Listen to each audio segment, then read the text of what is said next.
রাতের দ্বিতীয় প্রহরে অন্ধকারময় ঘন জঙ্গলের নিস্তব্ধতা খান খান করে দৌড়ে যাচ্ছে বছর 22-এর এক তরুণী। তার পরনের লাল শাড়ি, হাতে শাখা পলা, সিঁথিতে লাল সিঁদুর এবং কপালে টিপ দেখে বোঝা যাচ্ছে সদ্য বিয়ে হয়েছে তার। কিন্তু বিয়ের পর থেকে তার সঙ্গে ঘটে চলেছে অস্বাভাবিক কিছু ঘটনা। তার কেবলই মনে হচ্ছে কেউ একজন নিঃশব্দে তাকে অনুসরণ করছে সব সময়। আজ রাতে খাওয়া দাওয়া শেষ করে বিছানায় শুয়েও তার ঘুম আসছিল না। বারবার মনে হচ্ছিল কেউ একজন তার জানালার কাছে দাঁড়িয়ে তাকে দেখে যাচ্ছে অনবরত। এইভাবে কিছুক্ষণ চলার পর একসময় মেয়েটির মনে হলো কোনো অদৃশ্য শক্তি তার গলা চেপে ধরতে এগিয়ে আসছে। আর তখনই সে তাল জ্ঞান হারিয়ে ঘরের দরজা খুলে বেরিয়ে আসে এবং জঙ্গলের দিকে দৌড়ে পালাতে চেষ্টা করে। প্রায় আধ ঘন্টা দৌড়ানোর পর জঙ্গলের মাঝে একটি পুকুরের ধারে মেয়েটি থামল। সে প্রচন্ড হাঁপাচ্ছে, গলা একেবারে শুকিয়ে কাঠ হয়ে এসেছে তার।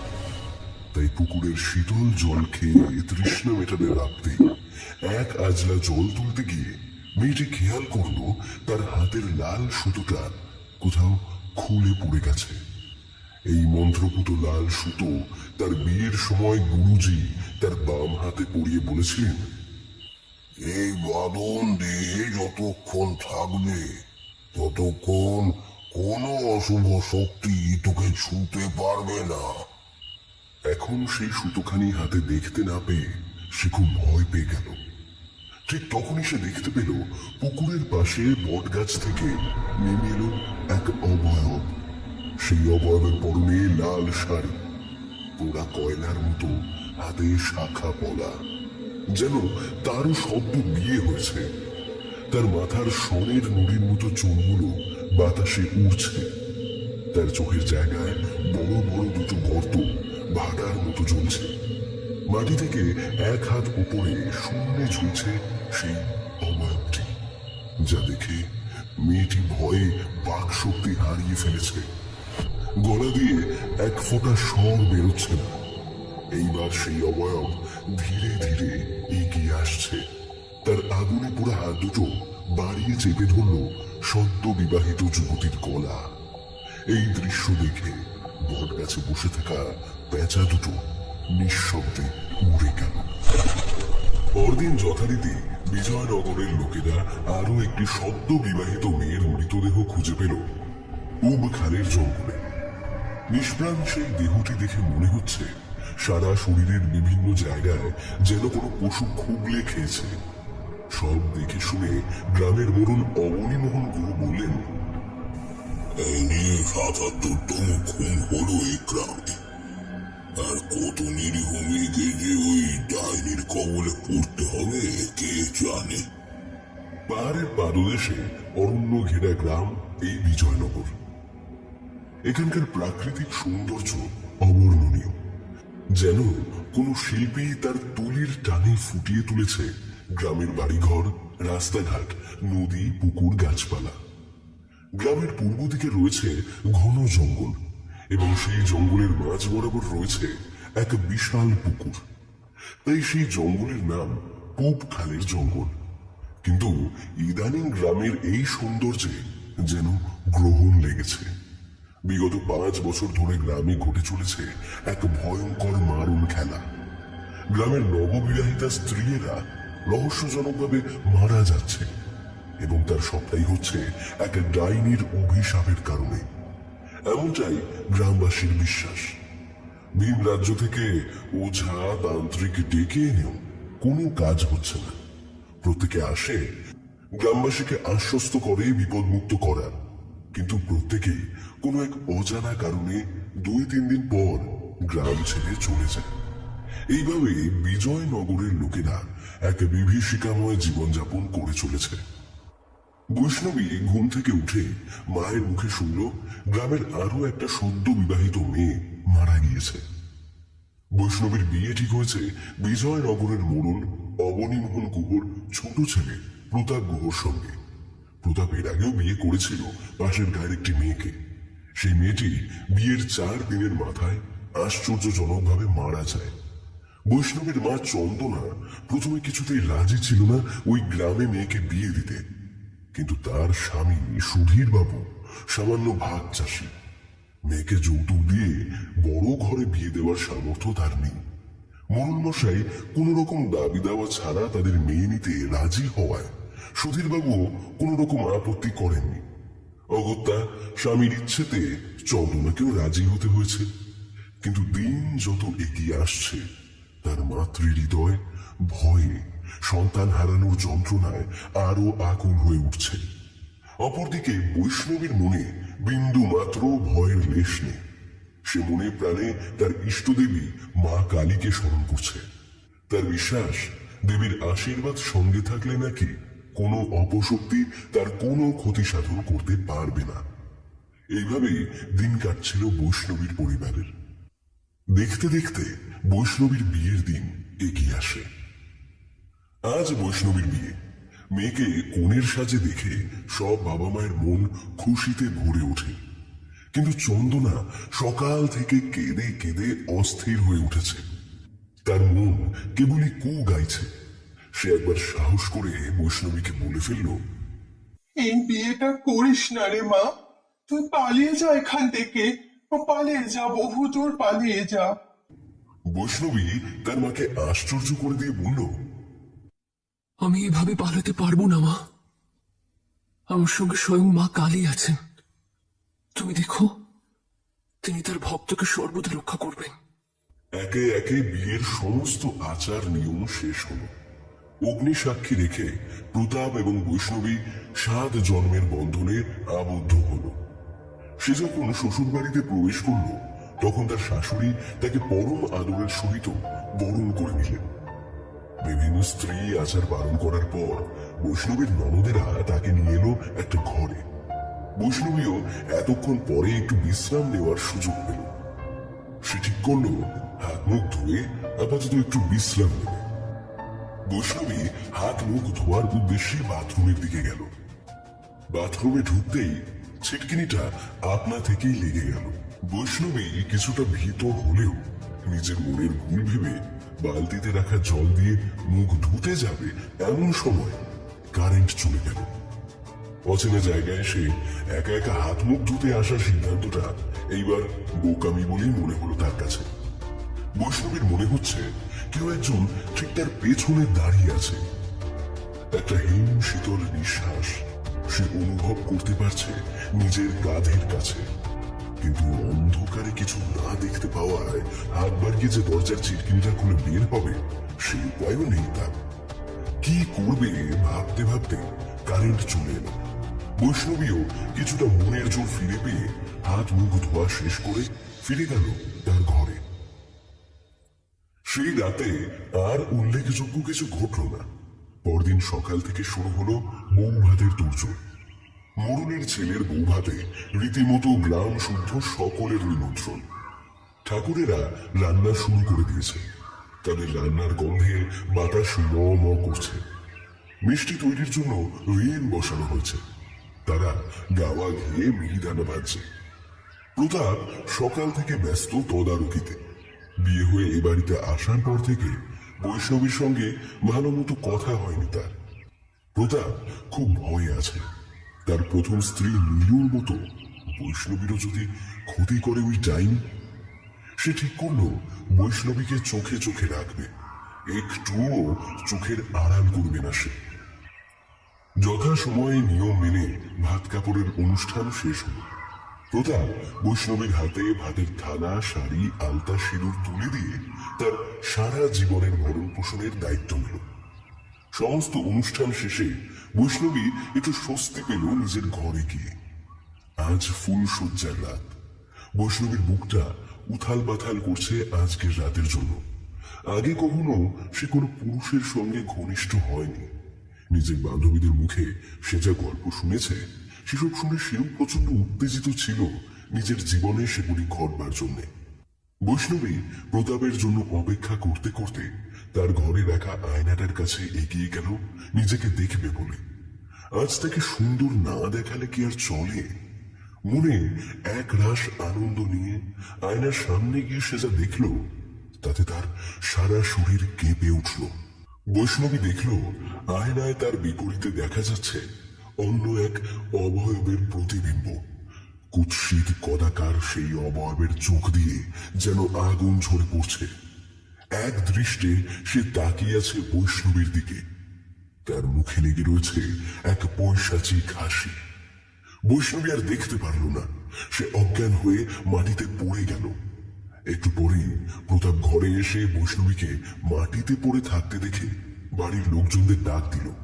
মা, বাবা, তোমরা সবাই একটু এসো, বৈষ্ণবী অজ্ঞান হয়ে গেছে। সকলে মিলে চোখে মুখে জল দিয়ে বৈষ্ণবীর জ্ঞান ফেরালো। সে রাতটা কোনো মতে তাদের কাটল।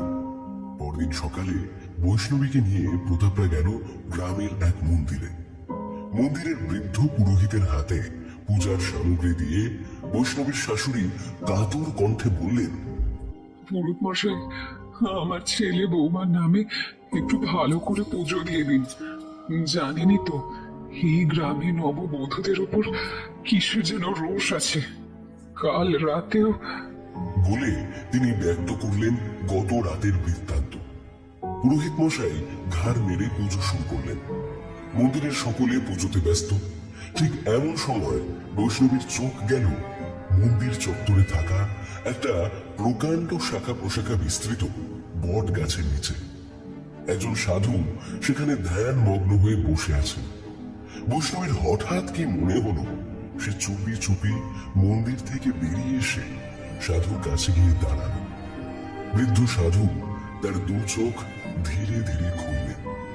তার ওই দু চোখে যেন একটা জ্যোতি আছে, যার বলে যে কোনো মানুষের অন্তর থেকে সমস্ত সংশয় দুরাশা নিমেষে উধাও হয়ে যায়।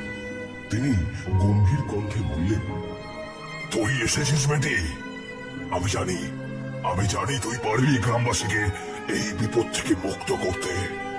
বৈষ্ণবী কিছুটা ইতস্তত হয়ে বলল, আমি? আপনি কি বলছেন সাধু বাবা? আমাকে খোলসা করে বলুন একটু। সাধু পুনরায় বললেন, বলবো বলে তো এসেছি, কিন্তু এখন নয়। নিজেকে মায়ের ভক্ত মনে করিস তো তুই? তবে আগে তোর সাহসের পরীক্ষা নিয়ে তারপর তোকে আমি সব বলবো। আজ রাত ঠিক 12টায় গ্রামের শেষ প্রান্তের শ্মশানে যদি আসিস, তবে জানতে পারবি সবটা। বৈষ্ণবী কি বলবে ঠিক বুঝতে পারছিল না। হঠাৎ সামনে চেয়ে দেখল গাছের নিচে বসে থাকা সাধুটি আর নেই। কি হলো? এই তো চোখের পলক ফেলার আগেও তিনি এখানে বসেছিলেন। এমন সময় পিঠে একটা হাতের স্পর্শ অনুভব করে পিছনে তাকিয়ে দেখে প্রতাপ দাঁড়িয়ে আছে। প্রতাপ বলে, কাউকে না জানিয়ে বেরিয়ে এসেছো? ঠাকুর মশাই তো তোমাকে খুঁজছেন। চলো ভেতরে চলো। বৈষ্ণবী মাথা নেড়ে বলল, হ্যাঁ, চলো। পুজো সেরে ওরা সকলে বাড়ি ফিরে গেল। অন্তত ঈশ্বরের প্রতি শ্রদ্ধার কারণে প্রতাপের মায়ের স্থির বিশ্বাস রইল অন্তত এই বউটা টিকে যাবে। সেই রাতে শোয়ার আগে প্রতাপ বৈষ্ণবীকে বলল, শোনো, এই গ্রামে তুমি নতুন এসেছো, পথ ঘাট কিছুই তুমি চেনো না। তাই রাতের বেলা ঘরের বাইরে কিন্তু একা একা বেরিও না। প্রয়োজন হলে আমাকে ডাক দেবে, কেমন? বৈষ্ণবী বলল, আচ্ছা, একটা প্রশ্ন জিজ্ঞেস করছি, কিছু মনে করো না। তোমার প্রথম স্ত্রী কিভাবে মারা গিয়েছিল? তার প্রশ্নটা শুনে প্রতাপের চোখ ছলছল করে উঠল। সে ব্যথিত কণ্ঠে বলল, কথাটা বলতে কষ্ট হয়, অস্বীকার করব না। যদিও এক্ষেত্রে আমার কিছু করারও ছিল না। আমি আর নীলু সে রাতে এই খাটেই শুয়েছিলাম। বেশ খানিকক্ষণ আমরা দুজনে মিলে গল্প করেছিলাম। তারপর রাত বাড়তেই দুজনের চোখে ঘুম এসে যায়। আমার ওপাশে ফিরে ঘুমানোর অভ্যেস। হঠাৎ ভোরের দিকে উঠে দেখলাম নীলু আমার পাশে নেই। ব্যাস, তখন সকলে মিলে ভয় ভয় তাকে খুঁজতে বেরোলাম। সে কত জায়গায় আমরা খুঁজলাম, শেষমেশ সকালে ওর নিথর দেহটা খুঁজে পেলাম ওই পুপখালের জঙ্গলে। প্রতাপকে দুঃখ পেতে দেখে বৈষ্ণবীও কিছুটা বিচলিত হয়ে পড়ল। তাই আর কথা না বাড়িয়ে সে প্রতাপকে বলল, অনেক রাত হলো, এবার শুয়ে পড়ো। প্রতাপ একটু ফ্রেশ হয়ে নিল। তারপর বিছানায় সারা দিনের ক্লান্তি নিক্ষেপ করল। একটু গোড়াগড়ি দিতেই সে চলে গেল একেবারে ঘুমের দেশে। সে ঘুমিয়ে পড়লেও বৈষ্ণবীর চোখে ঘুম নেই। সে বারংবার ভাবছে মন্দিরের সেই সাধু বাবার কথা। এমন সময় ঢং ঢং করে ঘড়িতে 12টা বাজল। বৈষ্ণবী উঠে বসল বিছানায়। মনে মনে ভাবল, আজ আমাকে জানতেই হবে সবটা। বৈষ্ণবী বিছানা ছেড়ে উঠে একটা শাল গায়ে দিয়ে লণ্ঠন হাতে বেরিয়ে পড়ল গ্রামের শেষ প্রান্তে অবস্থিত শ্মশানের দিকে। দুদিন বাদে পূর্ণিমা, তাই আকাশে থাকা প্রায় গোলাকৃতি চাঁদের আলোয় চারিদিক পরিষ্কার দেখা যাচ্ছে। বৈষ্ণবীর কোনো অসুবিধা হলো না পথ চিনে চলতে, কিন্তু তার বারবার মনে হতে লাগলো কেউ একজন তার পিছু পিছু আসছে। মনে মনে ইষ্টনাম জপ করতে করতে সে এগিয়ে গেল। শ্মশানে পৌঁছে সে দেখতে পেল সেই সাধু শ্মশানের মধ্যে ধুনি জ্বালিয়ে তার পাশে বসে কিছু মন্ত্রোচ্চারণ করছে। তার পাশে রাখা রয়েছে একটা কঙ্কাল এবং কিছু হাড়। সাধু এইবার মন্ত্র পড়তে পড়তে হাতের কাছে থাকা থালা থেকে কিছুটা কুমকুম নিয়ে আগুনের মধ্যে দিয়ে বললেন, আমি জানতাম তুই ঠিক আসবি। তুই যে মায়ের সাচ্চা ভক্ত। বৈষ্ণবী কিছুটা কৌতূহলী হয়ে জিজ্ঞেস করল, আমি যে মায়ের ভক্ত সেটা আপনি জানলেন কেমন করে? মায়ের কৃপায় আমি অনেক কিছু জানি রে বেটি। আমি তোকে একবার মাত্র দেখে বুঝেছি, এই গ্রামের অভিশাপ দূর করার ক্ষমতা একমাত্র তোর মধ্যে রয়েছে। বৈষ্ণবী বলল, তবে আপনি আমাকে বলে দিন আমি কি করব, কিভাবে সকলকে অভিশাপ থেকে মুক্ত করব। সাধু বাবা বললেন, সে বড় কঠিন কাজ রে বেটি। তার জন্য চাই মনের পবিত্রতা। তাকে ঠেকাতে না পারলে বড় প্রাণনাশ হবে তার হাতে। গ্রামবাসী কিভাবে এই অভিশাপের কবলে পড়ল আপনি কি জানেন? জানি রে, জানি। সবটা বলবো বলে তো তোকে ডাকলাম এখানে। তবে আর দেরি করবেন না বাবা, শুরু করুন আপনি। সাধু বাবা গম্ভীর স্বরে বলতে শুরু করলেন, আজ থেকে প্রায় বছর 5 আগে এই গাঁয়ের এক চাষি মুকুন্দ সরখেল তার অষ্টাদশী কন্যা কমলার বিয়ে ঠিক করে গ্রামের স্বর্ণ ব্যবসায়ী চরণ দাসের ছেলে ফটিকের সঙ্গে। চরণবাবু ছেলের বিয়ের যৌতুক হিসাবে দাবি করে 10,000 টাকা। সামান্য ভাগ চাষি হওয়ায় মুকুন্দ মেয়ের শ্বশুর বাড়ি থেকে চাওয়া উপযুক্ত পণ দিয়ে উঠতে পারেনি। তাই বলে বিয়ের দিন চরণ থেকে অনেক অপমান করে এবং ছেলেকে বিয়ে দিতে অস্বীকার করে। শেষ পর্যন্ত গ্রামের মোড়লের অনুরোধে চরণ ছেলেকে বিয়ে দিতে রাজি হয়, কিন্তু শর্ত দেয় মুকুন্দকে সমস্ত অর্থ পরিশোধ করতে হবে অষ্টমঙ্গলার মধ্যে, না হলে তার মেয়েকে চিরকালের মতো বাপের বাড়ি পাঠিয়ে দেওয়া হবে। মুকুন্দ অনেক চেষ্টা চরিত্র করেও টাকাটা জোগাড় করতে পারল না নির্দিষ্ট সময়ের মধ্যে।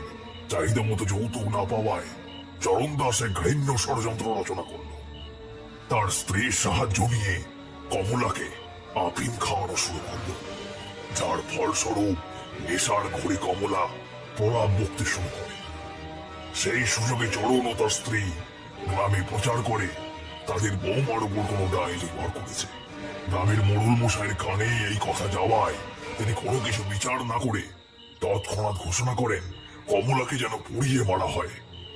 গ্রামে এরকম ডাইনির বাস থাকুক সেটা তিনি কোনোভাবে মেনে নেবেন না। গ্রামবাসীরা চরণ ও তার স্ত্রীর সাজানো নাটক বিশ্বাস করে কমলাকে ডাইনি ভেবে মাঝরাতে তার ঘরে আগুন লাগিয়ে দেয়।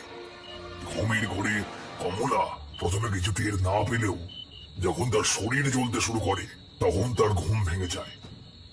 নিজেকে এই অবস্থায় আবিষ্কার করে কমলা চিৎকার করতে শুরু করে এবং গ্রামবাসীর কাছে অনুরোধ করে সেই নির্দোষ, তাকে এরকম শাস্তি যাতে না দেওয়া হয়। কিন্তু কমলার সেই আত্মচিৎকার সেদিন গ্রামবাসীর মন গলাতে ব্যর্থ হয়েছিল। যন্ত্রণায় কাঁদলে কাঁদলে মৃত্যুর ঠিক আগের মুহূর্তে কমলা চিৎকার করে বলেছিল, আমি ফিরে আসবো। গ্রামের প্রতিটা মানুষ আমার প্রতি যে অবিচার করলো তার জন্য প্রত্যেককে ফল ভোগ করতে হবে। গ্রামের কোনো বিবাহিত স্ত্রীকে আমি সুখে শান্তিতে সংসার করতে দেব না। বিয়ের 7 রাতের মধ্যে সকলে মরবে, সকলে সকলে মরবে। কমলার ঘটনা শুনে ভয়ে বুক কেঁপে উঠল বৈষ্ণবীর। মানুষ এতটা হিংস্র হতে পারে সেটা তার জানা ছিল না। সাধু বাবা বলা শেষ করে দেখতে পেলেন তার বিপরীতে বসে থাকা বৈষ্ণবীর চোখের কোণে চিকচিক করছে অশ্রু। তিনি বৈষ্ণবীকে আশ্বস্ত করার জন্য বললেন, এখন তোর কান্নাকাটির সময় নয় রে বেটি। কমলাকে তার এই দুঃখের জীবন থেকে মুক্ত করতে হবেই তোকে, নয়তো হয়তো তার বিদেহী আত্মা চিরকাল এই গ্রামে বন্দী হয়ে থাকবে। আর তোর মতো আরো অনেক নিষ্পাপ মেয়েকে সেই রাতের গ্রামবাসীরা কড়া পাপের বাসর বলতে হবে। বৈষ্ণবী বলল, কিন্তু কিভাবে আমি তাকে মুক্ত করবো আমাকে বলে দিন সাধু বাবা। সেই পথটাকে তোমায় নিজেকেই খুঁজে নিতে হবে মা। সাধুর কথা শুনে বৈষ্ণবী উঠে দাঁড়ালো এবং শ্মশানের এক কোণে থাকা দেবী মূর্তির উদ্দেশ্যে প্রণাম জানিয়ে মনে মনে সংকল্প নিল, মা, আমাকে শক্তি দাও তুমি, আমি যেন কমলার আত্মাকে মুক্তি দিতে পারি, তার সমস্ত যন্ত্রণার অবসান করতে পারি। বৈষ্ণবী বাড়ির দিকে রওনা দিল। যে পথ দিয়ে সে এসেছিল সেই পথে না গিয়ে সে পূব খালের জঙ্গলের পথ ধরল নিজের অজান্তে, যেন কোনো অদৃশ্য শক্তি তার মস্তিষ্ক পরিচালনা করছে। যেতে যেতে বৈষ্ণবী এক সময় গভীর জঙ্গলে প্রবেশ করল। খালের পাড়ে এসে থামল বৈষ্ণবীর পা দুটি। এতক্ষণ বৈষ্ণবী যেন ঘোরের মধ্যে ছিল। খালের ধারের সেই বট গাছে থাকা পেঁচা দুটো ডেকে উঠতেই তার ঘোর ভেঙে গেল। নিজেকে হঠাৎ এই খালের ধারে আবিষ্কার করে হতচকিত হয়ে গেল বৈষ্ণবী।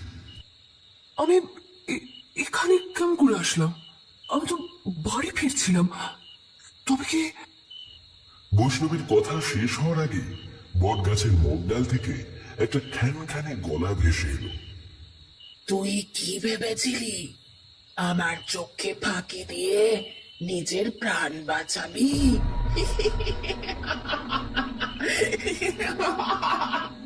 সেই সঙ্গে ভেসে এলো এক পৈশাচিক অট্টহাসি।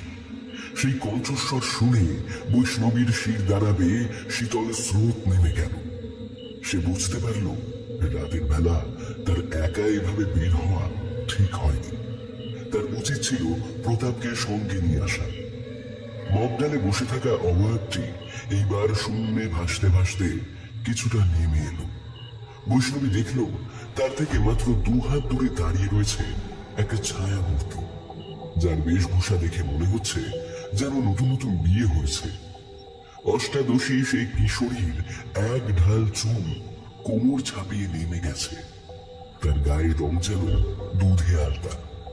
হরিণীর ন্যায় চঞ্চল দুটি চোখ, কুঞ্চিত ভ্রু যুগল, টেকালো নাক, গোলাপের পাপড়ির মতো ঠোঁট, মুখমণ্ডলের শোভা বর্ধিত করছে যেন। বৈষ্ণবীর মনে হলো এত সুন্দর মেয়ে সে ইতিপূর্বে কখনো দেখেনি। কিন্তু মুহূর্তে সেই ছায়া মূর্তি নিজের রূপ বদলে ধারণ করল কুৎসিত কদাকার এক রূপ, যার সর্বাঙ্গ আগুনে পুড়ে যাওয়ার দরুন কালো বর্ণ ধারণ করেছে। সারা শরীরের বিভিন্ন স্থান থেকে সাদা কষ বেয়ে পড়ছে। চোখের কোটর দুটো ফাঁকা এবং সেখানে যেন চুল্লির মতো আগুন জ্বলছে।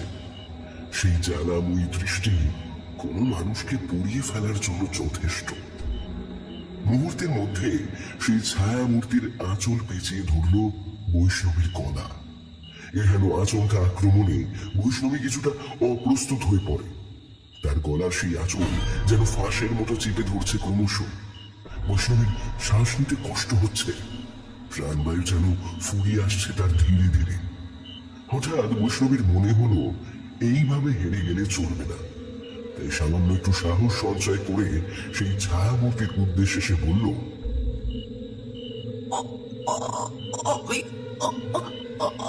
আমি তোমাকে মুক্তি দিতে চাই। বৈষ্ণবীর মুখে এরকম কথা শুনে ছায়ামূর্তি তার গলার ফাঁস একটু আলগা করলে বৈষ্ণবী হাঁপাতে হাঁপাতে বলে, আমি তোমাকে এই নরক যন্ত্রণা থেকে মুক্তি দিতে চাই, কিন্তু তার জন্য তোমার তোমার সাহায্য লাগবে আমার। ছায়ামূর্তি আবার ক্ষণক্ষণে গলায় বলে ওঠে, তুই কি ভেবেছিস তোর মন ভোলানো কথা দিয়ে আমায় ভোলাতে পারবি? সেইটে হয় না রে ছুরি, সেইটে হওয়ার নয়।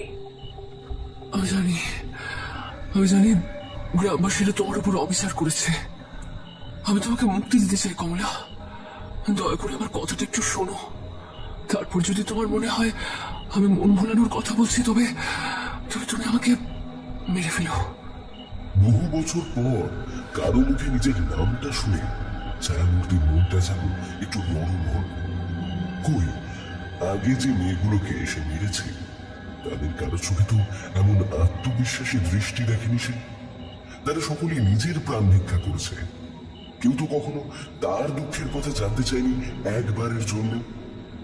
তাকে মুক্তি দেওয়ার কথাও বলেনি কখনো। আঁচলের ফাঁসটা আরো একটু আলগা হয়ে আসতেই বৈষ্ণবী বুঝতে পারল তার কথায় কাজ হয়েছে।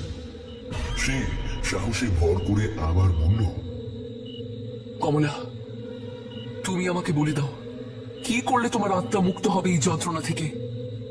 ছায়ামূর্তি বলল, সে বড় কঠিন কাজ রে ছুরি, ওসব কি তুই পারবি? বৈষ্ণবী আত্মবিশ্বাসী কণ্ঠে বলল, আমি পারবো। তুমি শুধু একবার আমাকে বলে দাও কি করতে হবে, আমি ঠিক পারবো। কমলা বলল, জানিস, আমার সংসার করার খুব শখ ছিল রে। চরণ দাসের ছেলে ফটিক তো আমাকে একবার দেখে পছন্দ করে ফেলেছিল। গরিব বাবা আমায় চেয়ে চিনতে বিয়ে দিয়েছিল। দু চোখে অনেক স্বপ্ন নিয়ে শ্বশুর বাড়ি গিয়েছিলাম নিজের সংসার বাঁধবো বলে। আমার স্বামী অষ্টমঙ্গলা করে শহরে চাকরি করতে ফিরে গেল। সেই সুযোগে আমার শ্বশুর আর শাশুড়ি মিলে আমাকে মেরে ফেললো। এই পৃথিবীর পাপী লোকগুলোর জন্য আমার সংসার করার স্বপ্ন অপূর্ণ থেকে গেল। আমার মৃত্যুর পর তাই আমি চরণ দাস আর ওর স্ত্রী শান্তিবালাকে মেরেও শান্তি পাইনি। তাই তাই গ্রামের সদ্য বিবাহিত মেয়েদেরও মেরেছি। তুই যদি আমাকে মুক্তি দিতে পারিস তবে তোকে আমি ছেড়ে দেব। বৈষ্ণবী বলল, আমি পারবো। তুমি শুধু একবার আমাকে বলে দাও কি করতে হবে, আমি ঠিক পারবো। খ্যান খ্যানে গলায় আওয়াজ ভেসে এলো, গ্রামের লোক যদি নিজেদের ভুল স্বীকার করে প্রায়শ্চিত্ত করতে রাজি হয় এবং আমার পিণ্ডদান করে তবেই আমি মুক্তি পাবো। তবে তোর কাছে সময় আছে মাত্র 2 দিন। পরশু চন্দ্রগ্রহণ, গ্রহণ শেষ করার আগে যদি আমার পিণ্ডদান না করা হয় তবে আমার মুক্তি সম্ভব হবে না। কথাগুলো বলে সেই অভাব হাওয়ায় মিশে গেল। বৈষ্ণবী দেখল পূব আকাশ প্রায় ফর্সা হয়ে এসেছে, আর কিছুক্ষণ পরেই সূর্যদেব তার আলোক ছটায় পৃথিবীকে আলোকিত করবে। সে আর এক মুহূর্ত মাত্র নষ্ট না করে বাড়ির দিকে রওনা দিল। বাড়ি ফিরে বৈষ্ণবী দেখল প্রতাপ এখনো ঘুমিয়ে আছে। সেও নিঃশব্দে গিয়ে শুয়ে পড়ল বিছানায়। শাশুড়ির ডাকে ঘুম ভাঙলে বৈষ্ণবী দেখে প্রতাপ ঘরে নেই। শাশুড়ি মাকে বসতে বললে তিনি বলেন, আমি তোমাকে একটা কথা জানাতে এলাম বৌমা। রাতের বেলা হুটহাট ঘর থেকে বের হবে না যেন। কদিন একটু সাবধানে চলতে হবে তোমায়। প্রতাপের আগের বউটা কিন্তু ডাইনির কোপে প্রাণ হারালো। সেই থেকে ছেলেটা আমার কেমন যেন উদাস হয়ে থাকে সারাদিন। তাই তোমাকে সাবধান করে দিয়ে গেলাম। তুমি যেন নীলুর মতো ভুল করে আর রাতে ঘর থেকে বেরিয়ে যেও না। কেউ ডাকলেও দরজা খুলবে না, মনে থাকবে? বৈষ্ণবী মাথা নাড়িয়ে সম্মতি প্রকাশ করল। তার কিছুক্ষণ পরেই প্রতাপ ঘরে এলে বৈষ্ণবী তাকে কাল রাতের সমস্ত ঘটনা জানালো। প্রথমে প্রতাপ কিছুটা রাগ করলেও পরে ব্যাপারটার গুরুত্ব বুঝতে পেরে বলল, এটা তো আচ্ছা ঝামেলা হলো। আমাদের হাতে শুধু আজকের দিনটাই রয়েছে।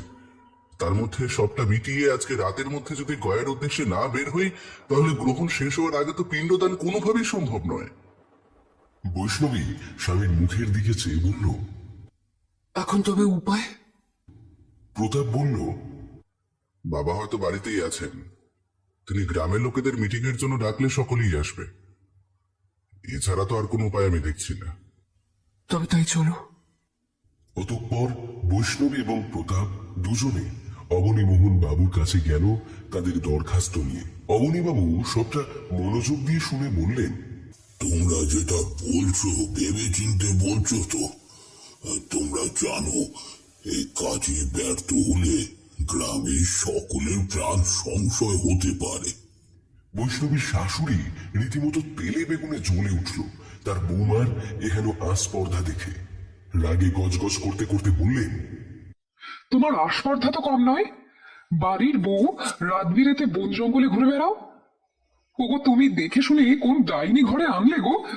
সুস্থ মেয়ে ছেলে কখনো রাতের বেলা ঘুমন্ত স্বামীকে রেখে শ্মশানে যায় সাধু সঙ্গ করতে? প্রতাপ তার মায়ের এহেন আচরণে যার পণ্যায় বিরক্ত হয়ে বলল, আহ মা, সকাল সকাল কি শুরু করলে বলো তো? একটু ঠান্ডা মাথায় ভাবো সকলে। অবনীমোহন বললেন, তোমার স্ত্রী তো সব ঠিক করেই রেখেছে, আমাদের তো সেখানে কিছু করার থাকে না। আমি বরং গায়ের লোকজনকে ডাকি, বাকিটা তোমার স্ত্রী বলবে তাদের। বৈষ্ণবী শ্বশুরের কথা শুনে বুঝতে পারল যা করার তাকে একলাই করতে হবে। বৈষ্ণবী নিজের মনকে প্রস্তুত করল সামনে যে ঝড় আসছে তার মোকাবিলা করার জন্য। মোড়ল মশাইয়ের ডাকে গ্রামের সকল লোকজন জড়ো হল। অবনীমোহন তাদের সকলের উদ্দেশ্যে ঘোষণা করলেন, উপস্থিত সকল গ্রামবাসীকে অসংখ্য ধন্যবাদ। আপনারা আমার একটা ডাকে নিজেদের কাজকর্ম ফেলে এখানে এসেছেন। আপনাদের অমূল্য সময় কিছু ব্যয় করার জন্য আমি দুঃখিত, কিন্তু আজ আমাদের এখানে খুব গুরুত্বপূর্ণ কাজ ডাকা হয়েছে।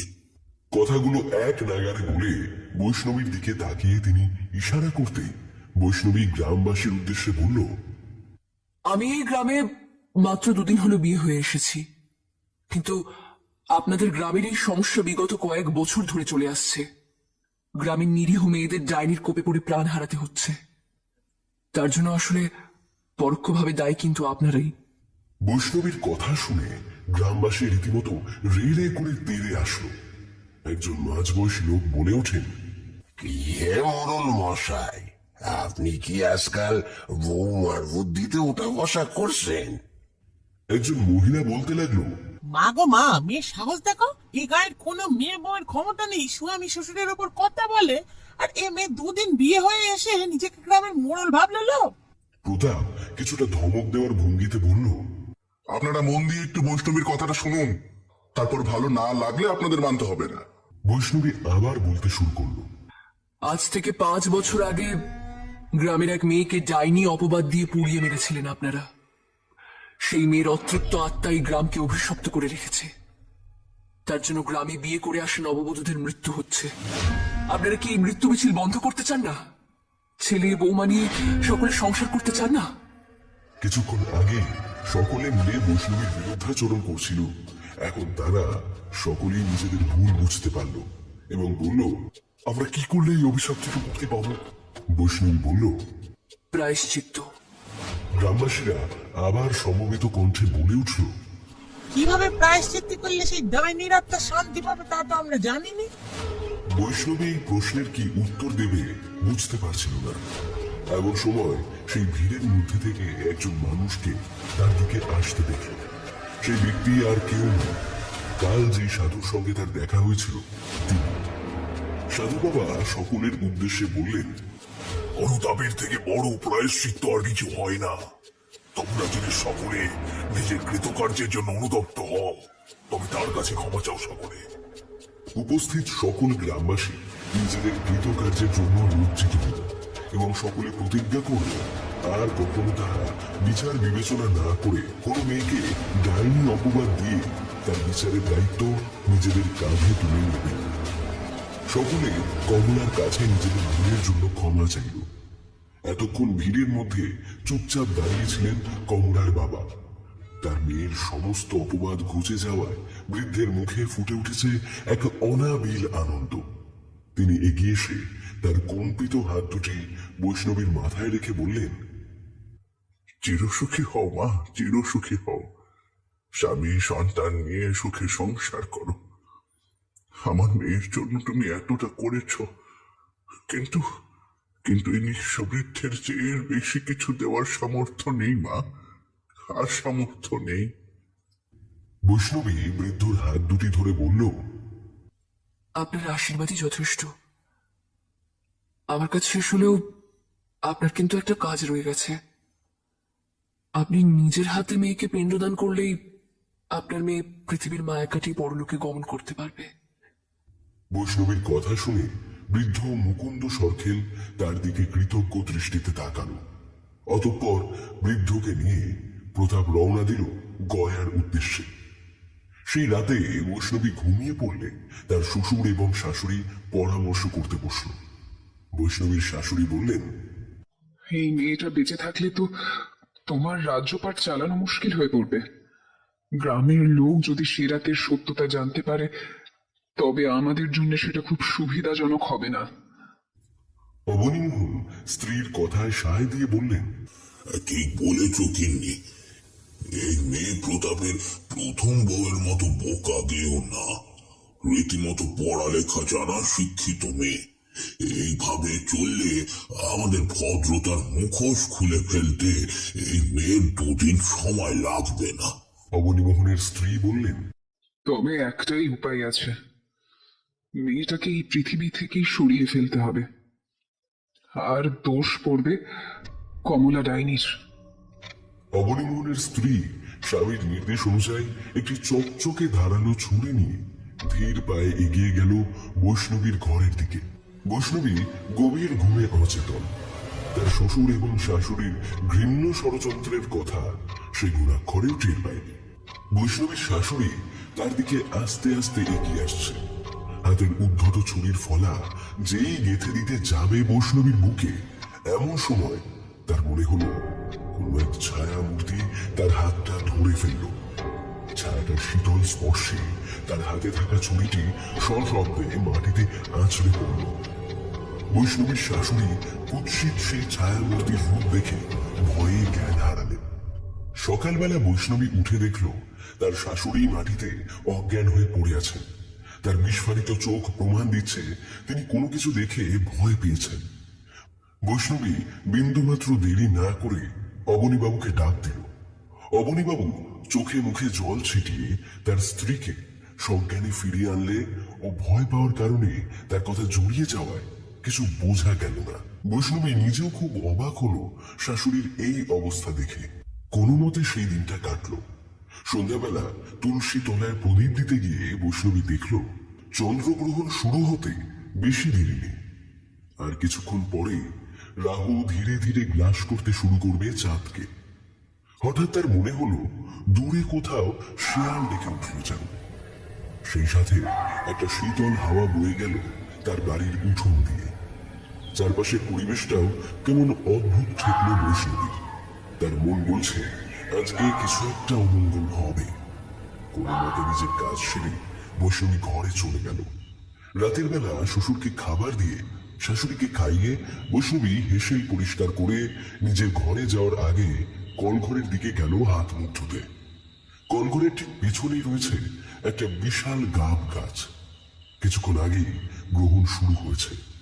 দূরে জঙ্গল থেকে ভেসে আসছে হুতুম পেঁচার ডাক। হঠাৎ বৈষ্ণবীর মনে হলো একটা ঠান্ডা বাতাস তার শরীর ছুঁয়ে গেল। বৈষ্ণবী তার আশেপাশে কোনো অশরীরের উপস্থিতি অনুভব করল। হিস হিসে গলায় কেউ তার কানের কাছে বলে উঠল, এখনো তোর কাজ শেষ হয়নি রে ছুরি? বৈষ্ণবী বলল, আমি তো তোমার মুক্তির ব্যবস্থা করে দিয়েছি, আর কি চাও? হিস হিসে কণ্ঠে আবার শোনা গেল, প্রতিশোধ। বৈষ্ণবী বলল, সকলে তাদের পাপের জন্য অনুতপ্ত। তোমার বাবাও গায়ে পিণ্ডদান করতে গিয়েছে, আর কিছুক্ষণের মধ্যেই তোমার শেষ কার্য সম্পূর্ণ হয়ে যাবে। পুনরায় কণ্ঠস্বর ভেসে এলো, আমার শ্বশুর শাশুড়িকে আমি আগেই মেরে ফেলেছি।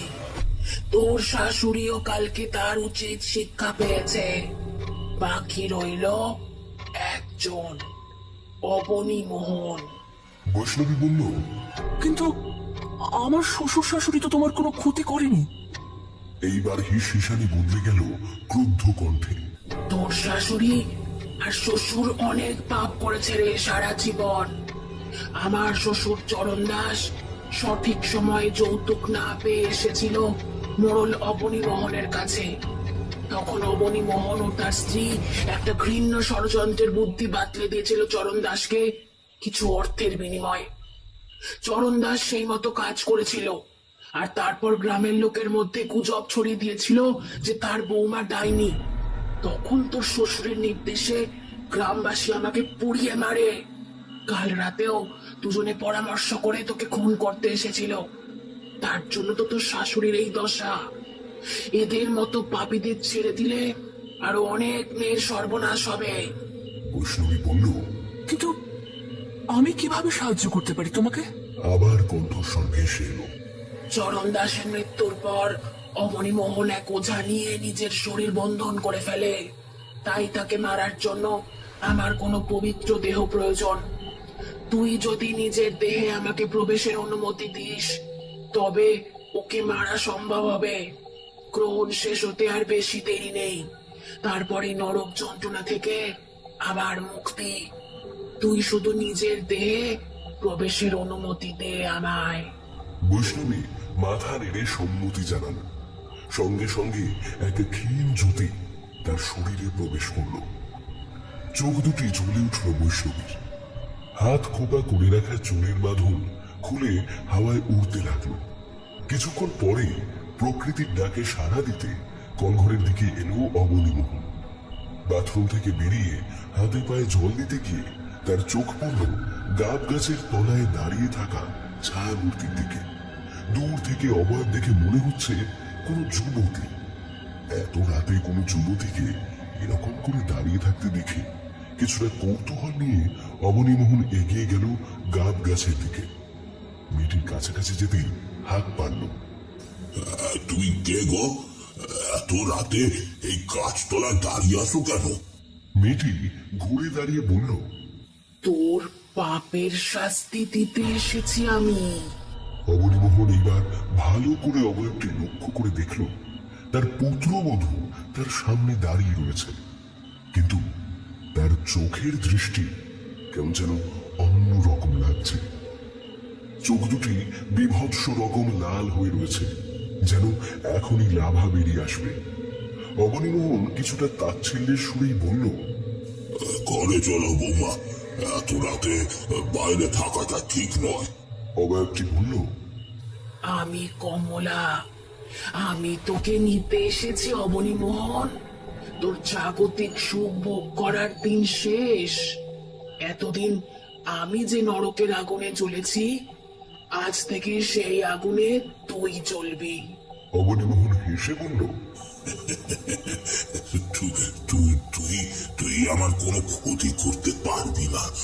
গ্রহণ প্রায় শেষ হয়ে আসছে, এবার তোর ছুটি। কমলা ক্রমশ এগিয়ে আসতে লাগলো অবনীমোহনের দিকে। গ্রহণ প্রায় শেষ। রাহুর কালো ছায়া সরে আসছে চন্দ্রের থেকে। অপরদিকে তার পিণ্ডদানও প্রায় শেষের দিকে। ধীরে ধীরে শক্তি কমে আসছে তার। সে অবনীমোহনকে শূন্যে তুলে ছুঁড়ে দিল কিছুটা দূরে। তারপর হেসে বলল, এতদিন অনেক মেয়ের সর্বনাশ করেছিস, আর নয়। মাটিতে পড়ে থাকা অবনীমোহনের দেহের উপর উঠে বসল কমলা। অবনীমোহনের বুকের মাঝ বরাবর ধরে চিড়ে ফেলল মুহূর্তে। যন্ত্রণায় কোকিয়ে উঠল অবনীমোহন। কমলা দু হাত দিয়ে তুলে আনলো তার সচল হৃৎপিণ্ড। হাতে লেগে থাকা টাটকা রক্তের কিছুটা পান করে বাকিটা নিজের মুখে মেখে নিল। গ্রহণ শেষ। বৈষ্ণবীর দেহ থেকে সেই ক্ষীণ জ্যোতি বেরিয়ে এলো এবং বরাবরের জন্য হাওয়ায় মিলিয়ে গেল।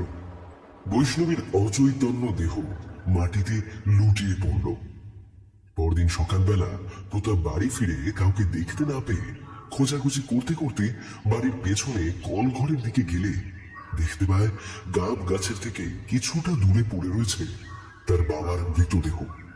দেহটা দেখে মনে হচ্ছে কেউ প্রবল আক্রোশে দেহ থেকে হৃৎপিণ্ডটা বের করে নিয়েছে।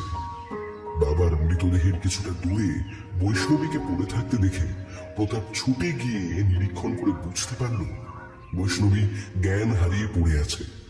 কল থেকে জল তুলে বৈষ্ণবীর চোখে মুখে ছিটিয়ে দিতে সে উঠে বসল। বৈষ্ণবী কাঁদো কাঁদো স্বরে বলল, বাবাকে বাবাকে বাঁচাতে পারলাম না আমি। প্রতাপ বলল, যা হয়েছে তাতে তোমার কোনো হাত নেই, চলো ঘরে চলো। ঘরে যেতে যেতে বৈষ্ণবীর মনে হলো খুব আলতো স্বরে কেউ একজন তার কানের কাছে বলছে, এবার স্বামী নিয়ে সুখে সংসার কর। আমি তোর ঘর কন্যা দেখে চোখ চুড়োই।